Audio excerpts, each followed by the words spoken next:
What if the greatest battle you've ever faced is the one you're fighting against yourself? Not the version of you the world sees, the one who smiles, who strives, who survives, but the one behind your eyes, the one you silence when no one's watching, the one you exile when the lights go off. This is your shadow, and it's not your enemy. It's the key to your liberation.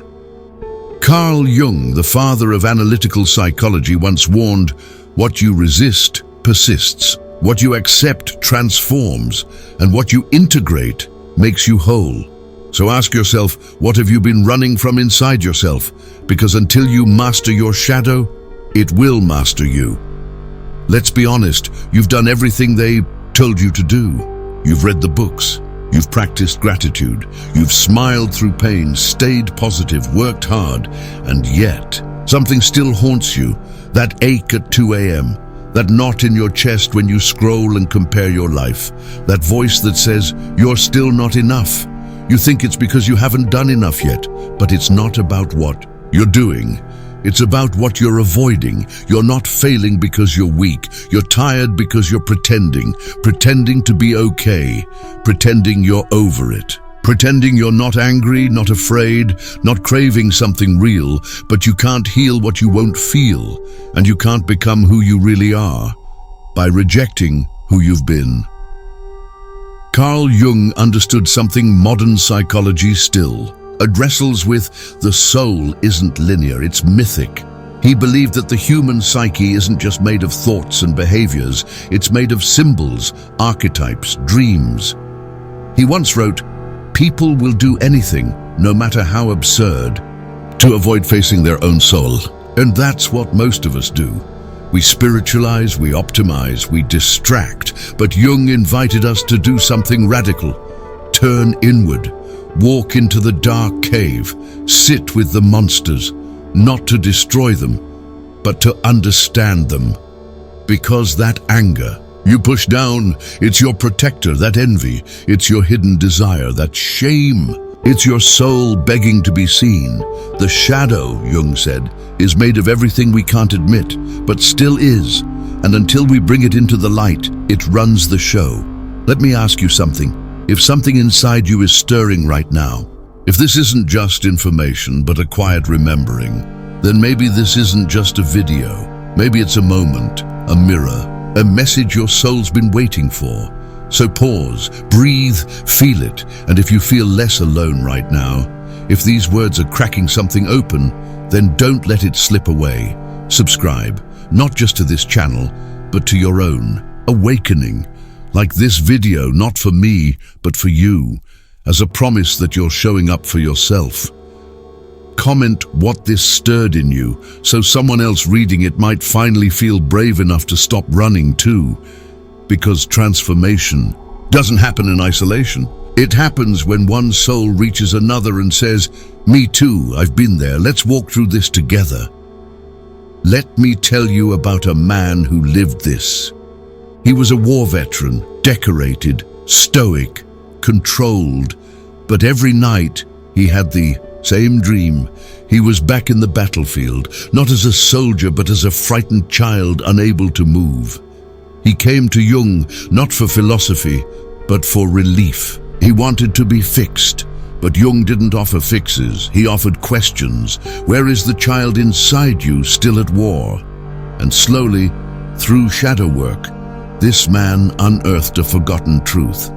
As a boy, he'd been told crying was weak. He watched his father rage in silence.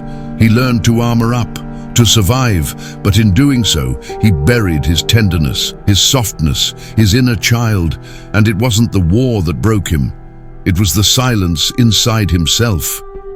When he finally cried, not for what he did, but for who he couldn't be, he stopped dreaming of war. He started painting, started writing, started living because he stopped performing strength and embraced his wholeness.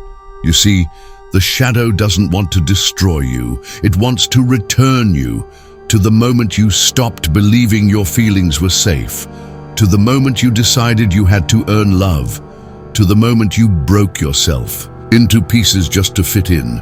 The shadow says, "I'm not here to hurt you. I'm here to show you the parts of you that never got held.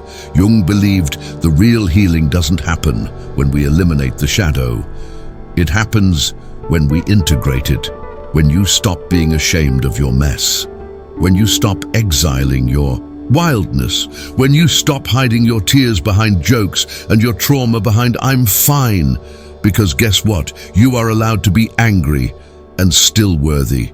You are allowed to be afraid and still strong. You are allowed to be healing and still powerful. You don't need to get it together before you deserve peace. You just need to stop running. Now I want you to do something a little different. Wherever you are, pause. Close your eyes, if you can. Take a breath, deeper than usual. Now imagine you're standing in front of a mirror, not just any mirror. This one shows your soul. Not the version of you people know, but the version you hide. And slowly, a figure steps out from the reflection. Their face, familiar but raw. Their eyes, full of pain but deeper than oceans. Their presence, electric with everything you've tried to forget. This is your shadow. They don't judge you. They just look at you. With honesty, with sorrow, with love. Now, ask them, what have I been too afraid to feel? And listen, really listen. Maybe they whisper, you abandoned me when you chose to be perfect. Or you silenced me when you had to survive. Or maybe you forgot I was never the enemy. Whatever they say, honor it. This is not weakness. This is remembering. This is the reunion. The healing begins here. There's something profoundly courageous about the human heart. To break and still beat. To shatter and still seek. To walk into the dark, not knowing if you'll come out, but going anyway. Carl Jung didn't promise comfort.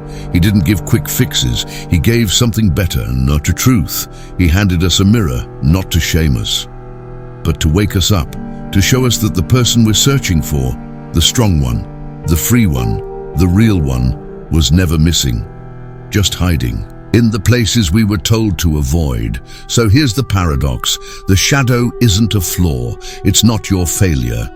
It's the part of you that remembers who you really are. It carries the fire you buried, the voice you silenced, the dreams you traded for survival. And the moment you stop running from it, you begin your return, not to who you were told to be, but to who you were born to become. So, master your shadow, and you master your mind. Master your mind, and you master your reality. And when you master your reality, you don't just survive the world, you shape it with depth, with dignity, with presence. If this stirred something in you, don't keep it to yourself. Tap like to honor your inner work. Subscribe to walk this path with us, and comment one truth. Your shadow has been trying to tell you someone out there needs your voice. And maybe, just maybe, you needed this too. See you in the next one. Keep going.